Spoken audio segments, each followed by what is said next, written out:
ಹಿರೇಬೆಣಕಲ್ ಮೊರೇರಾ ಸಾಂಸ್ಕೃತಿಕ ಸಂಭ್ರಮಕ್ಕೆ ಅದ್ದೂರಿ ಚಾಲನೆ. ಗಂಗಾವತಿ ಕಿಷ್ಕಿಂಧ ಕನ್ನಡ ದಿನಪತ್ರಿಕೆ, ಪರಿಸರ ಸೇವಾ ಟ್ರಸ್ಟ್ ಗಂಗಾವತಿ, ಚರಣಬಳಗ ಹಾಗೂ ಹಿರೇಬೆಣಕಲ್ ಮೊರೇರಾ ಸಾಂಸ್ಕೃತಿಕ ಪ್ರತಿಷ್ಠಾನ ಸೇರಿದಂತೆ ವಿವಿಧ ಸಂಘಟನೆಗಳ ಸಹಯೋಗದಲ್ಲಿ ಭಾನುವಾರ ಶ್ರೀ ಕೊಟ್ಟೂರು ಬಸವೇಶ್ವರ ಸಭಾಂಗಣದಲ್ಲಿ ಹಿರೇಬೆಣಕಲ್ ಮೊರೇರಾ ಸಾಂಸ್ಕೃತಿಕ ಸಂಭ್ರಮ. ಮಾಜಿ ಶಾಸಕ ಪರಣ್ಣ ಮುನವಳ್ಳಿ, ಮಾಜಿ ಎಂಎಲ್ಸಿ ಎಚ್ಆರ್ ಶ್ರೀನಾಥ್, ಮಾಜಿ ಸಂಸದ ಎಸ್ ಶಿವರಾಮೇಗೌಡ, ವೈದ್ಯರಾದ doctor G Chandrappa, doctor Somaraj, Sharanabasappa Kolkar ಸೇರಿದಂತೆ ಗಣ್ಯರು ಸಸಿಗಳಿಗೆ ನೀರುಣಿಸುವ ಮೂಲಕ ಕಾರ್ಯಕ್ರಮಕ್ಕೆ ಚಾಲನೆ ನೀಡಿದರು. ಈ ಸಂದರ್ಭದಲ್ಲಿ ಮಾತನಾಡಿದ ಗಣ್ಯರು, ಪ್ರಪಂಚದ 7 ಅದ್ಭುತಗಳಲ್ಲಿ ಒಂದೆಂದು ಪರಿಗಣಿಸಲಾಗುವ ಹಿರೇಬೆಣಕಲ್ ಬೆಟ್ಟವು ಐತಿಹಾಸಿಕ ಹಾಗೂ ಕಬ್ಬಿಣ ಯುಗದ ವೈಭವವನ್ನ ಹೊತ್ತು ನಿಂತಿದ್ದು, ಇಲ್ಲಿನ ಬೃಹತ್ ಶಿಲಾ ವೈಭವ, ಶಿಲಾಕೋಟೆಗಳು, ಸಮಾಧಿಗಳು ಹಾಗೂ ದೈವಿಕ ಕಟ್ಟಡಗಳು ಅತ್ಯದ್ಭುತವಾಗಿದೆ ಎಂದು ಅಭಿಪ್ರಾಯಪಟ್ಟರು. ಹಿರೇಬೆಣಕಲ್ ಪ್ರದೇಶವನ್ನ ವಿಶ್ವ ಪರಂಪರೆ ಪಟ್ಟಿಗೆ ಸೇರಿಸುವ ನಿಟ್ಟಿನಲ್ಲಿ ಸರ್ಕಾರ ವಿಶೇಷ ಅನುದಾನ ನೀಡಬೇಕು. ಜೊತೆಗೆ ರಸ್ತೆ, ವಿದ್ಯುತ್ ಹಾಗೂ ಮೂಲಭೂತ ಸೌಲಭ್ಯಗಳನ್ನು ಒದಗಿಸಿ ಅತ್ಯುತ್ತಮ ಪ್ರವಾಸಿ ತಾಣವನ್ನಾಗಿ ರೂಪಿಸಬೇಕೆಂದು ಒತ್ತಾಯಿಸಿದರು.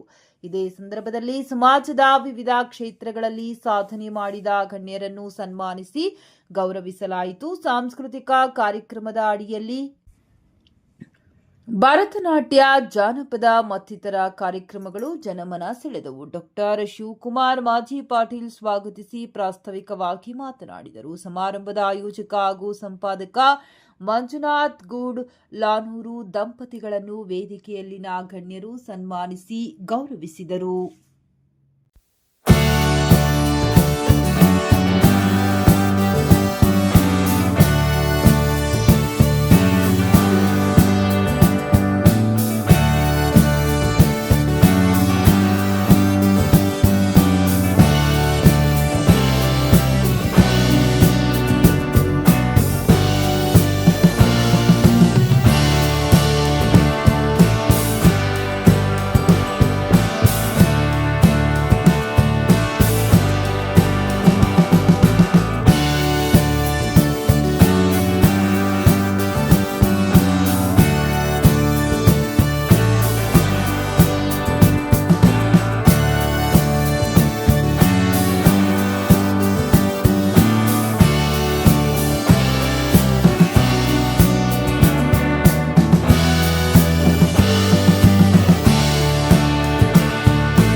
ತಾವು ಕರೆದು ಗೌರವಿಸಿದ್ದೀರಿ. ಇನ್ನು ಹಿರೇಬೆಣಕಲ್ ಸಂಭ್ರಮ ಸಡಗರ ವಿಶ್ವವ್ಯಾಪಿ ಆಗಲಿ ಅಂತ ಹಾರೈಸ್ತೀನಿ. ಭಾಳ ಪ್ರೀತಿಯಿಂದ ಡಾಕ್ಟರ್ ಶಿವಕುಮಾರ್ ಸರ್ ಅವರು, ಶ್ರೀ ಮಂಜುನಾಥ್ ಸರ್ ಅವರು ಫೋನ್ ಮಾಡಿ ಆಹ್ವಾನಿಸಿದರು. ನಿಜಕ್ಕೂ ಭಾಳ ಸಂತೋಷ. 3 ವರ್ಷ BA ಓದಿದ್ದು ನಿಮ್ಮ ರಾಮೂರು ಕಾಲೇಜಿನಲ್ಲಿ. ನಮ್ಮ ಫ್ಯಾಮಿಲಿ ವೈದ್ಯರು, ನಮ್ಮ ವಿದ್ಯಾರ್ಥಿಗಳು, ನಮ್ಮ ಸ್ನೇಹಿತರು ಎಲ್ಲರೂ ಕೂಡ ಇವತ್ತು ಪರಸ್ಪರ ನೋಡುವಂಥ ಅವಕಾಶವನ್ನು ನಾವು ಕಲ್ಪಿಸಿಕೊಟ್ಟಿದ್ದೇವೆ. ಪ್ರಸಾರ ಮಾಡಿ ಚಾಲನಾ ಕಾರ್ಯಕ್ರಮ ನಿರಂತರವಾಗಿ ನೀಡಿದೆ. ಇದು ವಿಶ್ವಮಟ್ಟದಲ್ಲಿ ಈ ಸಂಭ್ರಮ ಬೆಳಗುವಂತಹ ಪುಣ್ಯಕಾಲ ಬಹಳಷ್ಟು ಬೇಗ ಬರಲಿ ಅಂತ ಹಾರೈಸಿ, ಇನ್ನು ಇಲ್ಲಿಗೆ ಬಂದಿರತಕ್ಕಂಥ ಎಲ್ಲ ರಾಜಕೀಯ ಮುತ್ಸದ್ದಿಗಳು ತಮ್ಮದೇ ಆದ ಸೇವೆಯನ್ನು ಸಲ್ಲಿಸಿದ್ದಾರೆ ಅಂತ ಹೇಳಿದ್ರು. ಇನ್ನು ನಮ್ಮ ಕೋಲ್ಕಾರ್ ಸರ್, ಮಂಜಣ್ಣವರು, ಶಿವಕುಮಾರ್ ಸರ್ ಅವರ ನಿರಂತರ ಸೇವೆ ಇಲ್ಲೆಲ್ಲ ನೋಡಿ ಭಾಳ ಆನಂದ ಆಯಿತು. ಹಂಪೇನ ನಾವು ಮನೆಯಲ್ಲಿ ಹಂಪೇನ ನಾವು ಇಲ್ಲಿ ಆಂಜನೇಯನ ಜೊತೆಗೆ ನಮ್ಮ ಹಿರೇಬೆಣಕಲ್ ಅಲ್ಲಿರ್ತಕ್ಕಂಥ ಸಮಾಧಿಗಳು ಮತ್ತು ಹಿಂದಿನ 3000 ವರ್ಷದ ಹಿಂದಿನ ಪರಂಪರೆ ಬಹುಕಾಲ ಉಳಿಯುವಂತಹ ಕೆಲಸದಲ್ಲಿ ನಿಮ್ಮ ಹೋರಾಟ, ನಿಮ್ಮ ಪರಿಶ್ರಮ ಭಾಳ ದೊಡ್ಡದು. ರಾಜಕಾರಣಿಗಳು ಅವ್ರನ್ನ ಅವಾಗ ನೆನಪು ಮಾಡ್ತಿರ್ಬೇಕು ನೀವು. ನೆನಪು ಮಾಡಿದಾಗ ಅವು ನಿಧಾನವಾದರೂ ಕೂಡ ಆ ಕೆಲಸಗಳು ಬಹುಬೇಗ ಆಗುವಂಥ ಮಹಾರಾಜರ ಕಾಲ ಅಂದರೆ ರಾಜ ಬದುಕಿದ್ದಾಗ ಅವ್ರು ಹೋಗತ್ತಾನೆ ಒಬ್ಬತ್ತ ರಾಜ. ಈ ರಾಜರು ಬದಲಾವಣೆ ಆಗ್ತಿರ್ತಾರೆ 3 ವರ್ಷಕ್ಕೆ 2 ವರ್ಷಕ್ಕೆ 2.5 ವರ್ಷಕ್ಕೆ. ಅವ್ರು ಮತ್ತೆ ಹೊಸ ಪೇಷಂಟ್ ಆಗಿ ಹೋಗ್ಬೇಕು ನಾವು. ಮತ್ತೆ ಫೈಲ್ ತರಿಸ್ತಾರೆ, ಅಷ್ಟು ಅಧ್ಯಯನ ಮಾಡ್ತಾರೆ, ನಾವು ಪರಿಶೀಲನೆ ಮಾಡ್ತಾರೆ, ಅನ್ನೋದ್ರೊಳಗೆ ದಿನಗಳು ಕಳೀತೇವೆ. ಆದರೂ ಕೂಡ ಇದು ಭಾಳ ದೊಡ್ಡ ಇತಿಹಾಸ ಇದೆ. ಸಮಾಧಿ, ಅವಾಗಿನ ಶವ ಸಂಸ್ಕಾರ ಪದ್ಧತಿ, ಅವಾಗಿನ ಮನುಷ್ಯ ಸಂಬಂಧ, ಪುನರ್ಜನ್ಮ, ಇವೆಲ್ಲ ಒಟ್ಟು ಕಟ್ಟಿಕೊಟ್ಟಿದ್ದಾರೆ ಕಾರ್ಯಕ್ರಮದಲ್ಲಿ. ನಿಜಕ್ಕೂ ಯಾವುದೋ ಒಂದು ಕಾಲಕ್ಕೆ ನಮ್ಮನ್ನು ಕರೆದು ಒಯ್ದಿದ್ದಾರೆ. ಇಲ್ಲಿ ಚಿತ್ರರಂಗದ ಕಲಾವಿದರು, ಸಂಗೀತಗಾರರು ಎಲ್ಲ ನಮ್ಮ ಬಳಗ ಆಗಮಿಸಿದೆ. ಮತ್ತೊಮ್ಮೆ ನಿಮ್ಮೆಲ್ಲರಿಗೆ ನನ್ನನ್ನು ಬರಮಾಡಿಕೊಂಡದ್ದಕ್ಕಾಗಿ ಭಕ್ತಿಯಿಂದ, ಪ್ರೀತಿಯಿಂದ ಎಲ್ಲರಿಗೂ ಶರಣಾರ್ಥಿಗಳನ್ನು ಸಮರ್ಪಿಸಿ ಮಾಡ್ತೀವಿ. ಚರಣ ಬಳಗಾಗಲಿ ಇವತ್ತೆಲ್ಲರೂ ಮುಖ್ಯವಾಗಿ ಇವತ್ತು ನಾನು ಈ ಸಂದರ್ಭದಲ್ಲಿ ನೆನಪು ಮಾಡ್ತಕ್ಕಂಥದ್ದು ಸುವರ್ಣ ನ್ಯೂಸ್ ಅವರು ಮತ್ತು ಕನ್ನಡಪ್ರಭ ಅವರು. ಇವತ್ತು ನಾವೆಲ್ಲರೂ ಅವ್ರನ್ನ ಅಭಿನಂದನೆಗಳನ್ನು ಸಲ್ಲಿಸಬೇಕು. ಮತ್ತು ಯಾಕೆಂದರೆ ನಮ್ಮ ಗಂಗಾವತಿಗೆ ಒಂದು ವಿಶ್ವ ಪರಂಪರೆಯ ಒಂದು ಶಕ್ತಿ ಕೊಡ್ತಕ್ಕಂಥ ಪ್ರಮುಖ ಪಾತ್ರ ಇವತ್ತು ಕನ್ನಡಪ್ರಭ ಅವರು. ಅದರಿಂದ ಇವತ್ತು ಕನ್ನಡಪ್ರಭ ಅವ್ರನ್ನ ಈ ಸಂದರ್ಭದಲ್ಲಿ ನಾನು ಗಂಗಾವತಿ ನಗರದ ಪರವಾಗಿ ನಾನು ಅವರಿಗೆ ಧನ್ಯವಾದಗಳನ್ನು ಸಲ್ಲಿಸ್ತಾ ಇದ್ದೀನಿ. ಯಾಕಂದರೆ ಇದು ಅವರು ಕೊಟ್ಟಿರ್ತಕ್ಕಂಥ ಒಂದು ಕ್ರೆಡಿಟ್. ಇವತ್ತು ಎಲ್ಲ 7 ಅದ್ಭುತಗಳಲ್ಲಿ ನಮ್ಮ ಹಿರೇಬೆಳಕಲ್ ಎಲ್ಲ ಹಂಪಿ, ಶ್ರವಣ ಬೆಳಗೊಳ ಮತ್ತು ಎಲ್ಲನ ಮೀರಿಸಿ ಇವತ್ತು ಇದು ಬಂದಿದೆ. ಅದ್ರ ಮೇಲೆ ನಾವು ಇನ್ನೊಂದು ಕೂಡ ನಾವು ತಿಳ್ಕೊಬೇಕಾದ್ರೆ, ಹಿಂದೆ ಗಂಗಾವತಿ ಒಂದು ದೊಡ್ಡ ರೆವೆನ್ಯೂ ಸರ್ಕಲ್ ಆಗಿದೆ. ಅವಾಗ ಕಾರಟಗಿ ಮತ್ತು ಕನಿಗಿರಿ ನನ್ನ ಹತ್ರ ಕುದುರೆಗಳಿದ್ದು 4 ಕುದುರೆಗಳು. ಇವತ್ತಿಗೂ ದೇವಿಗೌಡ ಜಾತ್ರೆಲ್ಲ ಕುದುರೆಗಳು ಇಟ್ಟಿರ್ತೀನಿ. ಆ ಕುದುರೆ ನಮ್ಮ ಮನೆಯಿಂದ ಇಳಿದು ನಾನು ಅವಾಗ ಬೂದುಗುಪ್ಪಿವರೆಗೂ ಹೋಗ್ತಿದ್ದೆ. ಅವಾಗೆ ನಾನು ಮೌರ್ಯರ ಬೆಟ್ಟದ ಮೇಲೆ ನಾನು ಹೋಗ್ತಕ್ಕಂಥ ಒಂದು ಸಂದರ್ಭಗಳು ಇವತ್ತು ನೆನಪು ಮಾಡ್ತೇನೆ. ಯಾಕಂದರೆ ಅದು ಭಾಳ ಹೆಂಗೆ ಡಾಕ್ಟರ್ ರಾಜ್ಕುಮಾರ್ ಗಂಧದ ಗುಂಡಿಯಲ್ಲಿ ಹೋಗ್ತಿದ್ರು, ಅದೇ ಥರ ಹೋಗ್ತಿದ್ದೆ ನಾನು. ಅಂದರೆ ಅಷ್ಟು ಸುಂದರವಾಗಿ ಆ ಪ್ರದೇಶ ನಾನು ನೋಡ್ತಾ ಇದ್ದೆ. ಡಾಕ್ಟರ್ ರಾಜ್ಕುಮಾರ್ ನೋಡಿದ್ದೇನೋ ಗೊತ್ತಿಲ್ಲ, ಅದಕ್ಕಿಂತ ಸುಂದರವಾದ ಪ್ರದೇಶ ನಮ್ಮ ಏಳುಗುಡ್ಡ. ಅದು ಮುಖ್ಯವಾಗಿ ಮೌರ್ಯರ ಬೆಟ್ಟದ ಪ್ರದೇಶಗಳು. ಏಳುಗುಡ್ಡ ಕೆಂಬಾಗಲಿ ಅಂಥ ಒಂದು ಸುಂದರ ಪ್ರದೇಶದಲ್ಲಿ ನನ್ನ ಬಾಲ ಸಂದರ್ಭದಲ್ಲಿ ನಾನು ಕಳೆದಿದ್ದೀನಿ. ಮತ್ತು ನನಗೆ ಭಾಳ ಅಭಿಮಾನ ಇದೆ ಈ ಭಾಗದ ಸಂಪತ್ತು, ವನ್ಯಜೀವ ಸಂಪತ್ತು ಮತ್ತು ಈ ಮೌರ್ಯರ ಬೆಟ್ಟದ ಒಂದು ಇತಿಹಾಸ ಹಿನ್ನೆಲೆ ಇರ್ತಕ್ಕಂಥದ್ದಾಗಲಿ, ಇವತ್ತು ವಿಶ್ವ ಪರಂಪರೆಯಾಗಿರುತ್ತೆ ನಮ್ಮ ಆನೆಗೊಂದಿ ಆಗಲಿ, ಇವತ್ತು ಹಂಪಿ ಆಗಲಿ, ಇದನ್ನು ರಕ್ಷಣೆ ಮಾಡ್ತಕ್ಕಂಥ ಕರ್ತವ್ಯ ನಿಮ್ಮ ಮೇಲೆ ಇರ್ತಕ್ಕಂಥದ್ದು. ಅದು ಭಾಳ ದೊಡ್ಡ ಮಹತ್ವದಂಥ ಪಾತ್ರ ಇವತ್ತು ನಮ್ಮೆಲ್ಲರ. ಯಾಕಂದರೆ ಇವತ್ತು ಏಳುಗುಡ್ಡ ಭಾಳ ಇದರಲ್ಲಿದೆ. ಒಂದು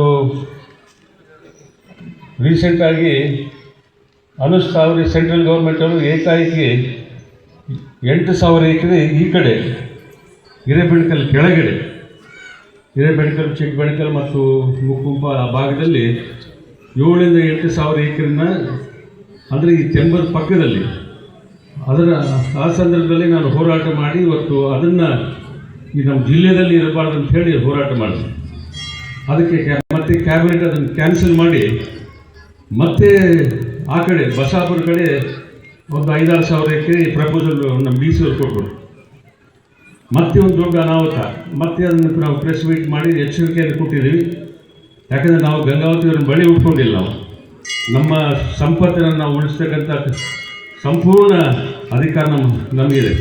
ಅದರಿಂದ ಇವತ್ತು ಭಾಳ ದೊಡ್ಡ ಪ್ರದೇಶ ಅದು. ಇಡೀ ಜಗತ್ತಲ್ಲಿ ಎಲ್ಲಿ ಇಂಥ ಸುಂದರ ಪ್ರದೇಶಗಳು, ಇಂಥ ಸುಂದರ ಕಟ್ಟಡಗಳು ನೋಡ್ತಕ್ಕಂಥದ್ದಲ್ಲ. ಯಾಕಂದರೆ ಇವತ್ತು ಇಡೀ ಜಗತ್ತು 7 ಅನ್ನುವಂಥ ಒಂದು ಮತವನ್ನು ಹಾಕೋದ್ರ ಮುಖಾಂತರ ನಾನು ಸಹಿತ ಅವ್ರ ಜೊತೆಗಿದ್ದೆ. ಅವತ್ತು ವಿಶೇಷ ಅಂದರೆ 7 ಅದ್ಭುತಗಳಲ್ಲಿ ಒಂದು ಅಂದಾಗ ಹೆಚ್ಚಿನ ಮತಗಳು ಬಂದದ್ದು ನಮ್ಮ ಹಿರೇಬೆಣಕಲ್ ಗ್ರಾಮದ ಮೌರ್ಯರ ಗೋಯಿಗಳಿಗೆ ಅನ್ನುವಂಥ ಮಾತನ್ನು ಭಾಳ ಹೆಮ್ಮೆಯಿಂದ ನಾವು ಹೇಳಬೇಕಾಗ್ತದೆ.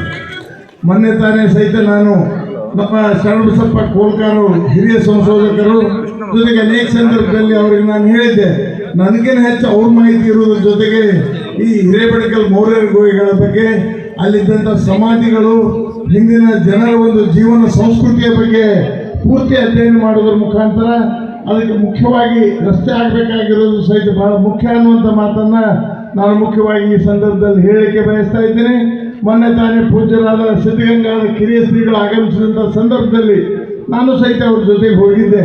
ಪೂರ್ತಿ ಮೇಲೆ ಹೋಗ್ಲಿಕ್ಕೆ ಆಗದೇ ಇದ್ದರೂ ಸಹಿತ ಅವತ್ತು ಹೋಗುವಂಥ ಸಂದರ್ಭದಲ್ಲಿ ಪೂಜ್ಯ ಸಿದ್ಧಗಂಗಾ ಶ್ರೀಗಳು ಅವತ್ತು ಎಲ್ಲರೂ ಮೇಲೆ ಹೋಗಿ ಬಂದರೂ ಸಹಿತ ಅವತ್ತು ರಸ್ತೆಗಳು ಇರ್ತಿಲ್ಲ ಅನ್ನುವಂಥ ಒಂದು ಕೊರಗು ನಮ್ಮನ್ನು ಕಾಡ್ತಾ ಇದೆ. ಆದ ಕಾರಣ ನಾನು ಎಲ್ಲ ನಮ್ಮ ಜನಪ್ರತಿನಿಧಿಗಳು ಮನವಿ ಮಾಡೋದಂದ್ರೆ, ಯಾವ ರೀತಿ ಕುಮಾರರಾಮನ ಕುಮ್ಮಟದುರ್ಗಕ್ಕೆ ಅವತ್ತು ಸಹಿತ ನಾನು ಶಾಸಕರಿದ್ದಂಥ ಸಂದರ್ಭದಲ್ಲಿ ಅದಕ್ಕೆ ರಸ್ತೆ ಇದ್ದಿಲ್ಲ.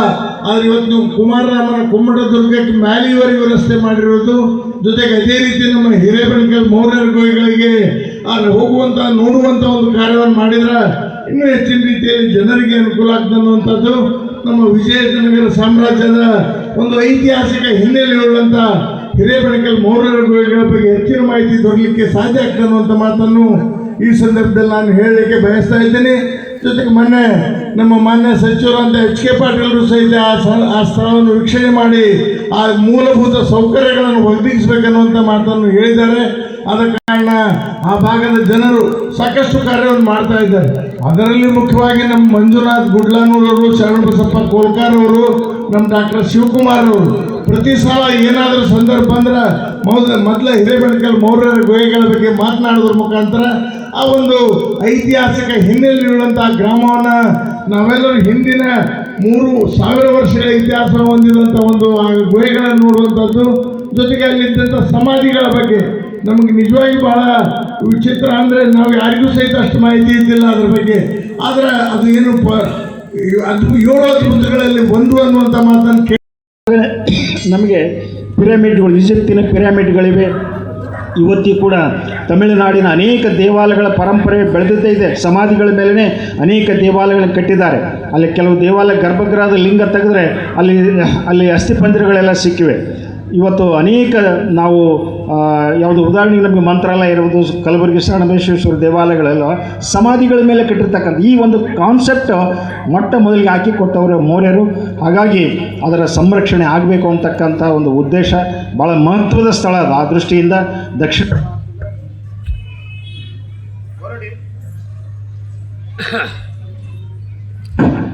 ದಕ್ಷಿಣ ಭಾರತದ ವರ್ಲ್ಡ್ ಹೇರ್ ಸೆಂಟರ್ ಆಗಿ ಅದು ಡಿಕ್ಲೇರ್ ಆಗಲೇಬೇಕು. ಅದು ನಮ್ಮ ಕನಸು ಹೇಳ್ತಕ್ಕಂಥದ್ದು.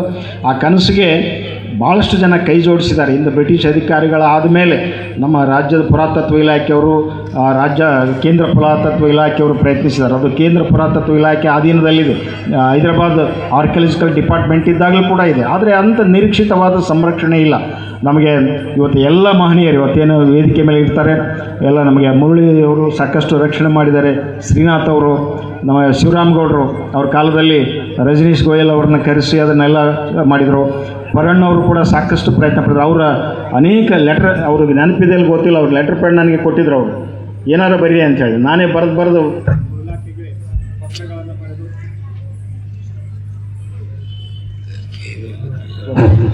ಇಲಾಖೆಗೆ ಪತ್ರಗಳನ್ನು ಬರೆದು ಅವ್ರು ಸಹಿ ಮಾಡಿಸಿ ಕಳಿಸಿದ್ದೇನೆ. ಎಷ್ಟು ಪ್ರತಿಯೊಬ್ಬರು ಕಾಳಜಿ ವಹಿಸಿದ್ದಾರೆ.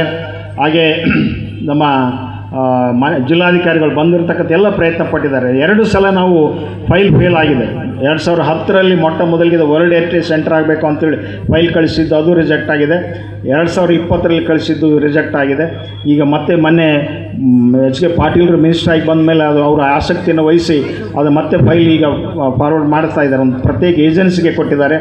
ಅದಾಗುತ್ತೆ ಅಂತಕ್ಕಂಥ ನಿರೀಕ್ಷೆ ನಮಗಿದೆ. ಇದರ ಮಧ್ಯೆ ನಮಗೆ ಸುವರ್ಣ ಚಾನಲ್ಲು ಮತ್ತು ಕನ್ನಡಪ್ರಭದ ನಾವು ನೆನೆಸಲೇಬೇಕು. ಕರ್ನಾಟಕದ 7 ಅದ್ಭುತಗಳ ಅಭಿಯಾನವನ್ನು ಪ್ರಾರಂಭಿಸಿದರು. ಆ ಅಭಿಯಾನದಲ್ಲಿ ನಮ್ಮೆಲ್ಲ ಗಂಗಾವತಿ ಫಸ್ಟ್ ಟೈಮ್ ಹಿರೇಬೆಣಕಲ್ ಒಂದು ಪ್ರಜ್ಞೆ ಬಂದಿದ್ದು. ಆ ಹಿರೇಬೆಣಕಲ್ ಹುಡುಗರೆಲ್ಲ ಬಂದಿದ್ದಾರೆ. ಎಷ್ಟು ಕೆಲಸ ಮಾಡಿದರು ಅಂತ ಹೇಳಿದ್ರೆ ಅದನ್ನು ನಂಬರ್ 1 ತರಬೇಕು ಅಂತ ಸುಮಾರು 10 ಲಕ್ಷ ಓಟುಗಳು ಬಂದಿವೆ ಅದು ಹಿರೇಬೆಣಕಲ್ಗೆ. ಹಂಪಿ, ಬಿಜಾಪುರ, ಶ್ರವಣಬೆಳಗೊಳ ಇವೆಲ್ಲವನ್ನ ಹಿಂದೆ ಹಾಕಿ ಹಿರೇಬೆಣಕಲ್ ಅವಾಗ ಇಡೀ ನಾಡಿನ ಗಮನ ಸೆಳೀತಲ್ಲ.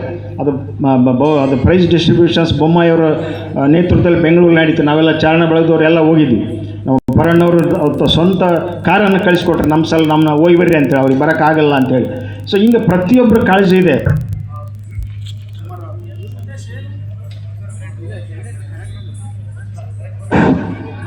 ನಮ್ಮ ಕರ್ನಾಟಕ ಪ್ರವಾಸೋದ್ಯಮ ಇಲಾಖೆಯ ನೇತೃತ್ವದಲ್ಲೇ ನಡೆದಿರ್ತಕ್ಕಂಥದ್ದು. ಆದರೆ ಅವತ್ತು ಬೊಮ್ಮಾಯಿಯವರು ಘೋಷಣೆ ಮಾಡಿದ್ರು ಅದನ್ನು ಇನ್ಮೇಲೆ ಅಭಿವೃದ್ಧಿಗೆ ನಾವು ಯೋಜನೆ ಮಾಡ್ತೀವಿ ಅಂತ. ಆದರೆ ಇವತ್ತು ಕೂಡ ಒಂದು ಕೆಲಸ ಆಗಿಲ್ಲ. ನಮ್ಮ ಹಿರೇಬೆಣಕಲ್ ಹುಡುಗರು ಮಂಜುನಾಥ್ ಅವರೆಲ್ಲ ಬಂದಿದ್ದಾರೆ. ಸಾಕಷ್ಟು ನಿನ್ನೆ ಬೋರ್ ಹಾಕ್ಲಿಕ್ಕೆ ಹೋದ್ರು, ಬಟ್ ಅನ್ಫಾರ್ಚುನೇಟ್ಲಿ ಅದು ಸಕ್ಸಸ್ ಆಗಿ ಅದಕ್ಕೊಂದು ಒಳ್ಳೆ ರಸ್ತೆ ಆಗಬೇಕು, ಅದರ ಸುತ್ತ ಸಂರಕ್ಷಣೆ ಆಗ. ನಾನು ಕೂಡ ಆ ಹಿರೇಬೆಣಕಲ್ ನೆಲೆಯನ್ನು ನೋಡಿದೆ. ಕುಲ್ಕರ್ ಸರ್ ಅದ್ರ ಬಗ್ಗೆ ಮಾಹಿತಿಯನ್ನು ನೀಡ್ತಾ ಇದ್ರು. ಅದನ್ನೆಲ್ಲ ನೋಡಿದ ನಂತರ ನನಗೆ ಅನಿಸಿದ್ದು ಒಂದೇ, ಈ ನೆಲೆಯನ್ನು ನಾನು ಸಂರಕ್ಷಣೆ ಮಾಡಲೇಬೇಕು ಅಂತ. ನನಗೆ ನಿದ್ದೆ ಬಂದಿಲ್ಲ ಆ ಮರುದಿವಸ, ಆ ದಿನದಿಂದ ನನಗೆ ನಿದ್ದೆ ಬಂದಿಲ್ಲ. ಆವತ್ತಿನಿಂದ ನಾನು ಹಿರೇಬೆಣಕಲ್ ಕೂಡ ಅದ್ರ ಬಗ್ಗೆ ನಾನು ಚಿಂತನೆ ಮಾಡ್ತಾ ಹೋದೆ, ಏನೆಲ್ಲ ಮಾಡ್ಬೋದು ಈ ನೆಲೆಗೆ ಅಂತ. ಒಬ್ಬ ಮಾಧ್ಯಮದ ಕೆಲಸಗಾರನಾಗಿ ಅಥವಾ ಮಾಧ್ಯಮ ಸೇವಕನಾಗಿ ನಾನು ಏನು ಮಾಡ್ಬೋದು, ಒಬ್ಬ ಸಾಮಾನ್ಯ ಏನಾದರೂ ಮಾಡ್ಬೋದು ಅನ್ನೋದು ಅದು ಬೇರೆ ಇರ್ಬೋದು. ಒಬ್ಬ ಮಾಧ್ಯಮ ನಮ್ಮಲ್ಲಿ ಇಟ್ಕೊಂಡು ಅದನ್ನು ಹೇಗೆ ನಾವು ಪ್ರಚಾರಪಡಿಸ್ಬೋದು, ಅದನ್ನು ಹೇಗೆ ನಾವು ಮೌಲ್ಯವನ್ನು ಗಂಗಾವತಿಗೆ ತಂದು ಕೊಡ್ಬೋದು ಅಂತಕ್ಕಂಥ ನನ್ನ ತಾಲೂಕು ನನ್ನ ಹೆಮ್ಮೆ. ಈ ಒಂದು ಕಾನ್ಸೆಪ್ಟಲ್ಲಿ ಆ ಹಿರೇಬೆಣಕಲ್ಲನ್ನು ನಾನು ಭಾಳ ಏನಂದ್ರೆ ಹೃದಯಪೂರ್ವಕವಾಗಿ ನಾನು ಸ್ವಾಗತವನ್ನು ಮಾಡಿದೆ. ಆ ನೆಲೆಯ ಕುರಿತು ಏನಂದರೆ ಮಾಹಿತಿ ಕೊಡ್ತಾ ಹೋದೆ. ನಂತರದಲ್ಲಿ ತಮಗೆಲ್ಲ ಗೊತ್ತಿರೋ ಹಾಗೆ 7 ಅದ್ಭುತಗಳಲ್ಲಿ ಒಂದು ಅಂತ ಆಯ್ಕೆ ಸಂದರ್ಭದಲ್ಲಿ ಸಾಕಷ್ಟು ಜನ ಈ ನೆಲೆಗೆ ಕೆಲಸ ಮಾಡಿದರು. ಗಂಗಾವತಿ ಚಾರಣ ಬಳಗ, ಕಿಷ್ಕಿಂಧ ಯುವ ಚಾರಣ ಬಳಗ ಹಾಗೂ ನಾಡಿನಲ್ಲಿ ಅಥವಾ ದೇಶದ ಜಗತ್ತಿನಾದ್ಯಂತ ಅಭಿಮಾನಿಗಳು ನೆಲೆಗೆ ವೋಟಿಂಗ್ ಮಾಡೋ ಮೂಲಕ ನಾವು 7 ಅದ್ಭುತಗಳಲ್ಲಿ ಒಂದು ಅಂತ ಆಯ್ಕೆ ಮಾಡುವಲ್ಲಿ ನಿಜಕ್ಕೂ ಕೂಡ ಎಲ್ಲರೂ ಶ್ರಮಿಸಿದ್ದಾರೆ. ಅವರೆಲ್ಲರಿಗೂ ಕೂಡ ನಾನು ಧನ್ಯವಾದಗಳನ್ನು ಅರ್ಪಿಸ್ತೇನೆ. ಹಾಗೆಯೇ ಚಾರಣ ಬಳಗದ ರಾಮನಾಥ್ ಭಂಡಾರ್ಕರ್ ಅವರು ಇರ್ಬೋದು, ಹಾಗೆ ಕಿಷ್ಕಿಂಧ ಯುವ ಚಾರಣ ಬಳಗದ ಮಿತ್ರರು ಇರ್ಬೋದು, ಎಲ್ಲರೂ ಕೂಡ ಸಾಕಷ್ಟು ಶ್ರಮವಹಿಸಿ ಅದನ್ನು ಆಗುವಲ್ಲಿ ಶ್ರಮವಹಿಸಿದ್ದಾರೆ. ಅದಾದ ನಂತರ ಈ ಕನಸು ನನಸಾಗಬೇಕಾದ್ರೆ ನಾವೆಲ್ಲ ಏನು ಮಾಡ್ಬೋದು ಅಂತಕ್ಕಂಥ ಯೋಚನೆ ಬಂದಾಗ ನಮಗೆ ತೋಚಿದ್ದಿಷ್ಟೇ, ಆ ನೆಲೆಯನ್ನು ನಾವು ಸಂರಕ್ಷಣೆ ಮಾಡಿಕೊಳ್ಳಲೇಬೇಕು ಅಂತ. ಅದಕ್ಕೆ ಏನಂದರೆ ವಿಶ್ವ ಪರಂಪರೆ ಆಗುವ ಎಲ್ಲ ಲಕ್ಷಣಗಳು ಅದರಲ್ಲಿದೆ ಅಲ್ವಾ. ಹಾಗಾಗಿ ಹಂಪೆಯ ಪಕ್ಕದಲ್ಲಿ ಹೇಗೆ ಹೊಸಪೇಟೆ ಅಭಿವೃದ್ಧಿಯಾಗಿದೆ, ಹಾಗೆ ಹಿರೇಬೆಣಕಲ್ ಪಕ್ಕದಲ್ಲಿ ಗಂಗಾವತಿ ಕೂಡ ಮುಂದಿನ ದಿನಗಳಲ್ಲಿ ವಿಶ್ವ ಪರಂಪರಾ ತಾಣ ಹಿರೇಬೆಣಕಲ್ ಆಗಿ ಇದು ಕೂಡ ಅಭಿವೃದ್ಧಿ ಆಗ್ತದೆ. ಇಲ್ಲಿ ಸಾಕಷ್ಟು ಪ್ರವಾಸೋದ್ಯಮದ ಉದ್ಯಮಗಳು ಪ್ರಾರಂಭವಾಗಿ ಈ ನಮ್ಮ ಭಾಗದ ಬಡವರ, ಈ ಭಾಗದ ಜನರ ಫೈನಾನ್ಷಿಯಲ್ ಸ್ಟೇಟಸ್ ಕೂಡ ಬದಲಾಗುತ್ತೆ ಅನ್ನುವ ನಂಬಿಕೆ, ಅಗಾಧವಾದ ನಂಬಿಕೆ ನನ್ನಲ್ಲಿದೆ. ಆ ನಿಟ್ಟಿನಲ್ಲಿ ಕೂಡ ಇದನ್ನೇನಾದರೂ ನಾವು ಇದನ್ನು ಬಿಂಬಿಸ್ತಾ ಹೋಗ್ತಾ ಇದ್ದೀವಿ. ನಿಜಕ್ಕೂ ಕೂಡ ಇದು ಹೆಮ್ಮೆಯ ವಿಷಯ. ನಮಗೆ ಏನು ಈ ಥರ ಕಾರ್ಯಕ್ರಮಕ್ಕೆ ಮಾಡಲಿಕ್ಕೆ ಸದಾ ಬೆನ್ನೆಲುಬಾಗಿ ನಿಲ್ಲುವರಂದರೆ ಪರಣ್ಣ ಮುನವಳ್ಳಿ ಸರ್ ಅವರು ಶಾಸಕರಾಗಿದ್ದಾಗ ಹಿರೇಬೆಣಕಲ್ ಕರ್ನಾಟಕದ 7 ಅದ್ಭುತಗಳಲ್ಲಿ ಒಂದು ಅಂತ ಆಯ್ಕೆ ಆಯಿತು. ಆ ಪ್ರಶಸ್ತಿ ಸ್ವೀಕಾರ ಮಾಡಲಿಕ್ಕೆ ನಾವೆಲ್ಲ ಹೋಗಿದ್ವಿ, ನಮ್ಮ ಎಲ್ಲ ತಂಡ. ಸೊ ಹಾಗಾಗಿ ಆ ಸಂಭ್ರಮವನ್ನು ಮತ್ತು ನಾವು ಬೆಣಕಲ್ನಲ್ಲಿ ಆಚರಣೆ ಮಾಡಿದ್ವಿ. ಅವರಿದ್ದಾರೆ, ಅವರಿಗೆ ಆತ್ಮೀಯವಾಗಿ ನಾವು ಸ್ವಾಗತವನ್ನು ಕೋರುತ್ತಾ ಎಲ್ಲ ಸಂಘ ಸಂಸ್ಥೆಗಳು ಮತ್ತು